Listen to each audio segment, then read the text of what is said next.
Ladies and gentlemen, we fellow CEOs,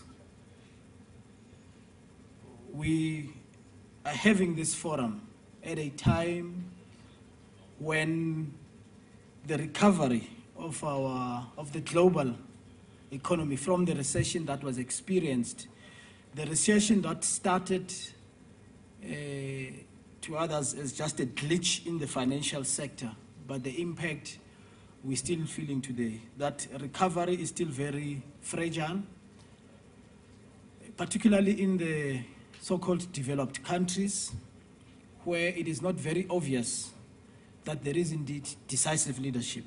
The growth that we are presently experiencing is largely coming from the developed countries or emerging markets, as it's been referred to. As a result of this recession that we've experienced, there's been tightening, particularly in the element of capital adequacy.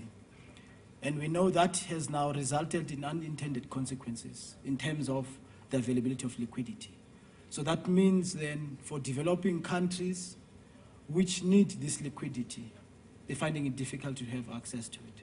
So that means then ourselves as development finance institutions, we need to really come to the fore and take a lead to ensure that capital is afforded. How do we ensure that the cost of capital makes it convenient for people who want to start businesses, that they are given a chance? Because as we all know, as CEOs and leaders of these institutions, that when you start a business, this is when the time when it's still very fragile, so we have to ensure that we nurse that.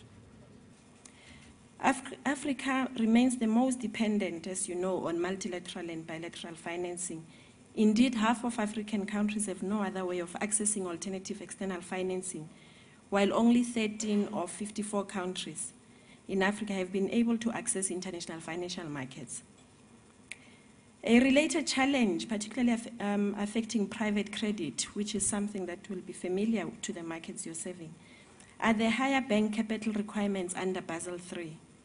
One of the most important consequences of global economic crisis has been the bolstering of financial regulatory system, which has been timely, but these necessary reforms have now resulted in some unintended consequences by reducing the amount of loanable funds globally as banks adjust to the new capital requirements. Of regulatory reform has been the increased capital home buyers, and this home buyers has affected mostly us in developing countries.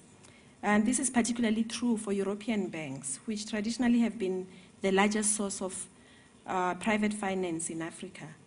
This, in no doubt, will affect the availability of trade financing and other forms of syndications possible within DFIs.